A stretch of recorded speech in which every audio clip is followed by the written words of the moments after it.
लोगों ने बताया है कि आप क्यों काम करती हो, आप औरत हैं, आपको इजाज़त नहीं है काम करने के लिए, मगर मैं करती हूँ। अफगानिस्तान में महिलाओं के अधिकारों को लेकर तालिबान का संघर्ष दिन ब दिन गहरा होता जा रहा है।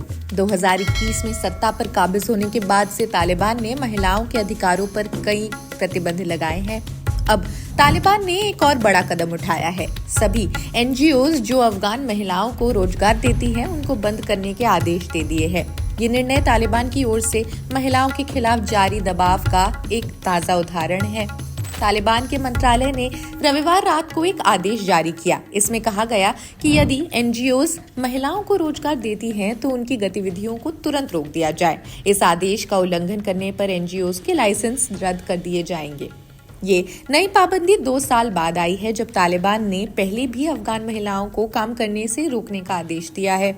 उस वक्त तालिबान का कहना था महिलाएं इस्लामिक हिजाब सही तरीके से नहीं पहन रही हैं और इसी वजह से उन्हें कार्यस्थलों से भी निकाल दिया गया।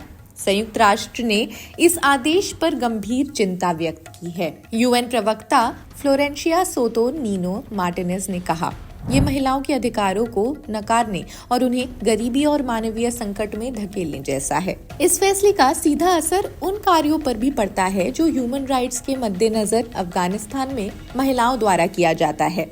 तालिबान की ओर से महिलाओं को काम करने से रोकने के बाद कई एनजीओज ने अपनी गतिविधियां भी रोक दी। इनमें मानवाधिकार, स्वास्थ्य, शिक्षा और पुनर्वास के कई एरियाज में काम करने वाली संस्थाएं शामिल हैं। अफगानिस्तान में जहां संकट गहरा है, इन संस्थाओं का योगदान भी महत्वपूर्ण है। इस महीने की शुरुआत में यूएन सुरक्षा परिषद में ये बात सामने आई कि तालिबान ने अफगान महिलाओं को ह्यूमन राइट्स के लिए कार्यों में शामिल होने से रोकने की प्रक्रिया को और कड़ा कर दिया है। ये तब हुआ जब यूएन अधिकारी टॉम फ्लेचर ने कहा कि तालिबान की नैतिकता पुलिस ने पुरुषों और महिलाओं दोनों को राहत कार्यों में भाग लेने से रोका है। अब तालिबान ने एक और आदेश जारी किया। इसमें कहा गया है कि भवनों में महिलाओं के बैठने या खड़े होने वाली जगहों के सामने खिड़कियां नहीं होनी चाहिए। इस आदेश में ये भी कहा गया है कि यदि कोई खिड़की ऐसी जगह पर है तो उसे दीवार या स्क्रीन से ढक दिया जाए। इन्हीं फैसलों के कारण अफगान महिलाओं के लिए जीवन और भी कठिन हो गया है।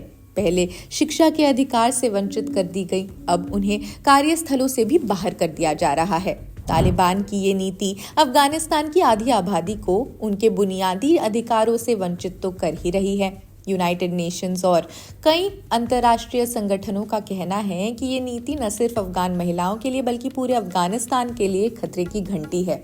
जहां एक और मानवीय सहायता की जरूरत है, वहीं तालिबान की सख्ती से लाखों लोग, खासकर महिलाएं, गंभीर संकट का सामना कर रही हैं। तालिबान द्वारा महिलाओं पर लगाए गए ये प्रतिबंध केवल उन्हें और ज्यादा असुरक्षित और गरीब बनाएंगे। दुनिया भर के देशों और मानवाधिकार संगठनों ने तालिबान से अपील की है कि वे अपने फैसले को बदले, अफगान महिलाओं को उनके अधिकार वापस दे।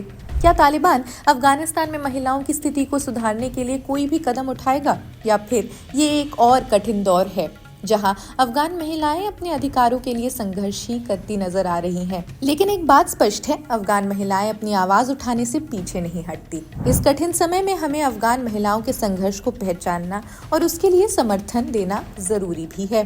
इस वीडियो के माध्यम से हम उनकी आवाज को और अधिक लोगों तक पहुंचाने की कोशिश कर रहे हैं। देखिए ये छोटी सी डॉक्यूमेंट्री जिसमें ये महिलाएं भारत में अपने जीवन जीने का एक जरिया खोज रही हैं। मैं किसी का बात नहीं मानती हूँ, क्योंकि मैं अपने बच्चे को संभालती हूँ, अपने हस्बैंड को।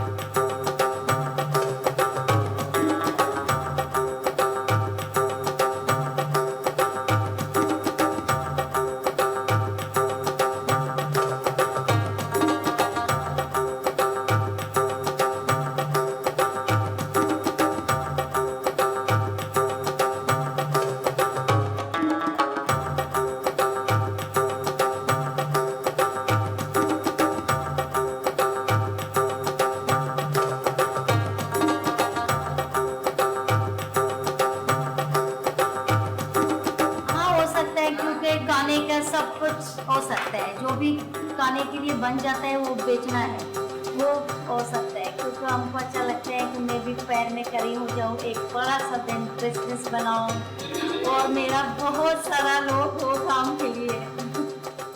इस वीडियो को शेयर जरूर करें। इस मुद्दे पर अपनी राय कमेंट सेक्शन में जरूर बताएं। बाकी देश दुनिया की अन्य खबरों के लिए भी देखते रहिए जनसत्ता। शुक्रिया।